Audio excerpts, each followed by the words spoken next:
So welcome homies, मेरा नाम है ओबिटो और आज हम आ चुके हैं जुजुत्सु काइसन के सीजन 2 के एपिसोड 4 को हिंदी में एक्सप्लेन करने। तो चलिए इसको शुरू करते हैं। पिछले एपिसोड में हमने देखा था कि तोजी अंदर आकर रिको को सर में गोली मार देता है और वो गीतो से कहता है कि उसने गोजू को मार दिया है। ये सुनकर गीतो काफी ज्यादा गुस्से में आ जाता है और फिर वो लड़ने के लिए अपने दो सबसे पावरफुल कर्स को बाहर निकाल लेता है। फिर गीतो अपने रेनबो कर्स ड्रैगन से तोजी पर हमला करता है, लेकिन तोजी फिर भी गीतो पर शूट करता है। फिर गेतो एक कर्ज की मदद से खुद को बचा लेता है। फिर गेतो अंदर जाकर देखता है तो उसका ड्रैगन तोजी का कुछ भी नहीं बिगाड़ पाया था। फिर तोजी बताता है कि जुजुत्सु हाई के बैरियर्स सिर्फ उन्हें छुपाने का काम करते हैं, लेकिन अगर किसी को पहले से ही डोरो की लोकेशन पता हो तो वो आसानी से अंदर आ सकता है, जिस तरीके से मैं आया। और क्योंकि तोजी के पास कोई भी कर्स एनर्जी नहीं है, इसीलिए वो एक गायब पर्सन की तरह है जो आसानी से अंदर आ सकता है। लेकिन अगर वो अपने साथ एक कर्स टूल लाता तो वो आसानी से पकड़ा जाता, इसीलिए वो अपने साथ एक ऐसी कर्स स्पिरिट लाया जिसके अंदर वो अपने हथियार छुपा सके। फिर तोजी ने उस कर्स स्पिरिट को छोटा कर कर निगल लिया, इसीलिए वो स्पिरिट भी तोजी के साथ गायब हो गई और इस तरह से तोजी छुपकर अंदर आया। और अब तक गेतो भी ये बात समझ चुका था कि तोजी हेवनली रेस्ट्रिक्शन के साथ पैदा हुआ था और इन्फॉर्मेशन बताने से तोजी और भी ज्यादा पावरफुल हो जाता है, जिस तरह एक जुजुत्सु सॉर्सरर अपनी टेक्निक बताने से होता है। जिसके बाद गेतो तोजी से पूछता है कि आखिर वो नीचे तक कैसे आया, जिस पर तोजी उसे बताता है कि वो उसके पैरों के निशान को पीछा करते हुए यहाँ तक आ गया। फिर गेतो उससे पूछता है क्या उसे रास्ते में कोई मेड मिली थी, जिस पर तोजी कहता है कि वो पक्का नहीं कह सकता वो औरत अभी तक जिंदा होगी या नहीं। फिर गेतो दोबारा अपने ड्रैगन से तोजी पर हमला करता है और अपने छोटे छोटे कर्स को गोलियों की तरह तोजी की तरफ फायर करता है और अपने एक बड़े कर्स को भी बाहर निकाल लेता है। लेकिन फिर तोजी अपनी कटाना से रेनबो ड्रैगन को बीच में से ही चीर देता है और ये देखकर गेतो को बिल्कुल भी भरोसा नहीं होता है, क्योंकि रेनबो ड्रैगन की स्किन सभी कर्सों में सबसे ज्यादा मजबूत थी। लेकिन तोजी गेतो की कर्स स्पिरिट मैनिपुलेशन की टेक्निक से ज्यादा इम्प्रेस नहीं था। लेकिन तभी गेतो की दूसरी स्पिरिट तोजी को अपने इनेट डोमेन में फंसा लेती है। फिर वो स्पिरिट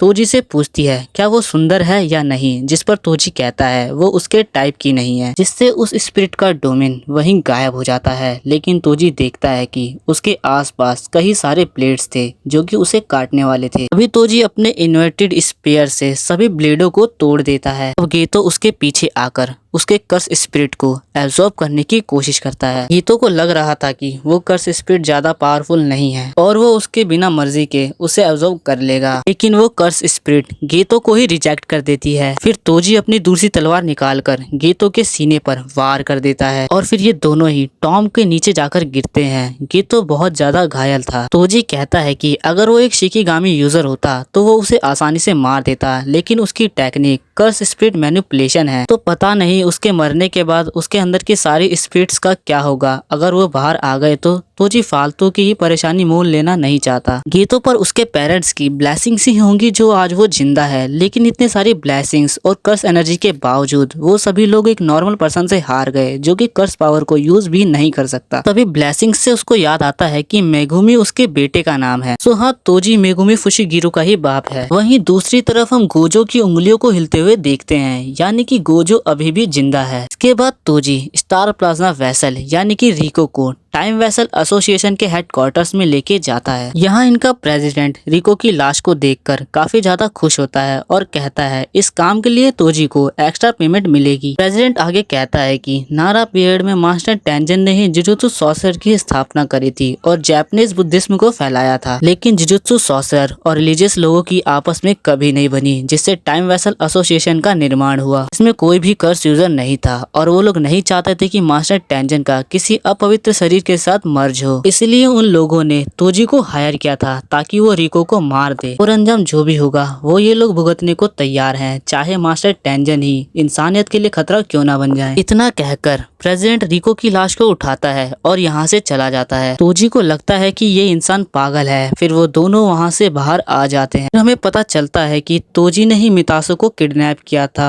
और कोंग को कहा था कि कहीं दूर ले जाकर इसको मार दे, लेकिन ये कोंग का ही आइडिया था कि वो मितासो का रेस्क्यू होने देंगे। फिर जब गेतो और गोजो बेफिक्र हो जाएंगे, ये लोग अपने प्लान के हिसाब से आगे काम कर पाएंगे। अब तोजी पूछता है कि वो लोग मितासो को ओकिनावा कैसे ले गए। इस पर कोंग उसे बताता है कि उनके प्रेसिडेंट के पास एक प्राइवेट प्लेन है, उसी से वो लोग उसे ओकिनावा ले गए थे। अब तोजी बोलता है कि चलो खाना खाने किसी महंगे रेस्टोरेंट में चलते हैं, जिस पर कोंग कहता है कि तुम किसी पर भी पैसा खर्च नहीं करते, और वैसे भी मैंने सोच लिया है कि अब मैं तुमसे अगले काम के वक्त या सीधा नर्क में ही मिलूंगा। और इतना कहकर कोंग वहाँ से चला जाता है। अब तोजी भी यहाँ से जाने लगता है, लेकिन रास्ते में ही उसे गोजो खड़ा मिलता है और गोजो को देखकर तोजी काफी ज्यादा हैरान हो जाता है। तो गोजो उसे बताता है कि जैसे ही तोजी ने उसकी गर्दन पर अटैक किया था, गोजो ने अपना सारा ध्यान अपनी रिवर्स कस टेक्निक पर लगा दिया था। लेकिन ये फर्स्ट टाइम था जब गोजो ने अपनी रिवर्स कस टेक्निक को यूज किया। तोजी ने बस एक ही गलती कर दी, अगर वो गोजो का सर धड़ से अलग कर देता तो शायद आज गोजो जिंदा नहीं होता। और रिवर्स कस टेक्निक और लिमिटलेस टेक्निक को यूज करने से गोजो का दिमाग थोड़ा हिल सा गया है। वो बस ये बड़बड़ाता रहता है कि कैसे उसने मौत की कगार पर रिवर्स कस टेक्निक को मास्टर कर लिया। तोजी उस स्पिरिट के मुंह से इन्वर्टेड स्पीयर को निकाल कर कहता है कि लड़ाई तो अभी बस शुरू हुई है। तोजी सीधा गोजो पर अटैक करने के लिए जाता है, लेकिन गोजो आराम से उसके हर अटैक को डॉज कर देता है और तोजी के पीछे आ जाता है, और साथ ही वो अब हवा में भी उड़ रहा था। अब गोजो रिवर्स कस टेक्निक रेड का यूज करता है, जिसकी वजह से तोजी बहुत दूर जाकर गिरता है। वहीं गोजो मुस्कुराते हुए हवा में तैर रहा था। अब तोजी बोलता है कि ये तो कोई मॉन्स्टर है। गोजो के अटैक से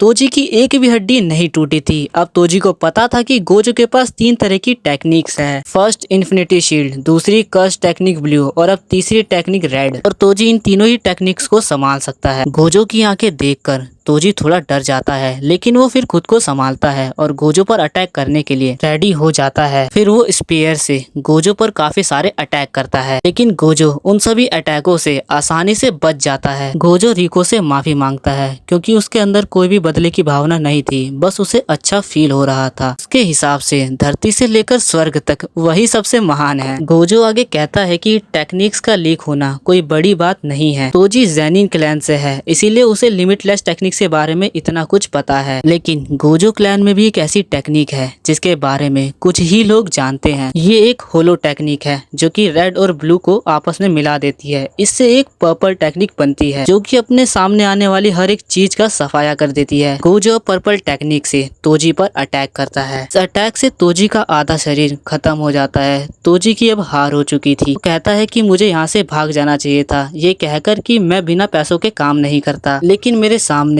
इस टाइम का सबसे पावरफुल जुजुत्सु सॉर्सरर था, शायद इसीलिए मैं भागा नहीं। और मुझे अपनी फैमिली ज़ेनिन को ये दिखाना था कि मैं कितना काबिल हूँ, जिन्होंने मुझे घर से निकाला था। गोजो अब तोजी से उसकी आखिरी ख्वाहिश पूछता है। इस पर तोजी को अपने बेटे मेगुमी की याद आती है। वो गोजो को बताता है कि उसके फैमिली वाले उसे 2-3 सालों में ज़ेनिन क्लैन को बेच देंगे, तो अब वो चाहे इस इन्फॉर्मेशन के साथ कुछ भी कर सकता है। इसके साथ तोजी की वहीं पर मौत हो जाती है। इधर गेतो भी भागते हुए टाइम वेसल एसोसिएशन के हेडक्वार्टर पहुंच जाता है। इधर उसे तोजी का वो कर्स स्पिरिट मिलती है जो कि बहुत ज्यादा जख्मी थी। अब गेतो जैसे ही अंदर जाता है, वो देखता है कि गोजो ने रिको की लाश को हाथ में उठाया हुआ था। आसपास एसोसिएशन के मेंबर थे जो कि रिको की लाश पर तालियां बजा रहे थे। गेतो अब गोजो से कहता है कि अब उन्हें वापस चलना चाहिए, जिस पर गोजो उसे कहता है कि क्या उन्हें यहाँ खड़े सभी लोगों को मार देना चाहिए। गेतो मना करते हुए कहता है कि इसका कोई मतलब नहीं होगा, क्योंकि ये तो सिर्फ गुलाम है। जो लोग इनके ऊपर थे वो तो पहले ही यहाँ से भाग चुके हैं, और जो हरकत इन लोगों ने करी है उसकी वजह से इनका ग्रुप जल्द ही बंद हो जाएगा। गोजो आगे कहता है कि हर चीज का मतलब हो ये जरूरी नहीं, और ये कह के गोजो वहाँ से चला जाता है। गेतो कहता है कि मतलब होना जरूरी है, और खासकर एक जुजुत्सु सॉर्सरर के लिए। और ये वाला एपिसोड यहीं पर खत्म होता है, एंड अब लास्ट एपिसोड ही बचा है हिडन इन्वेंटरी का। तो चलिए मिलते हैं नेक्स्ट एपिसोड में।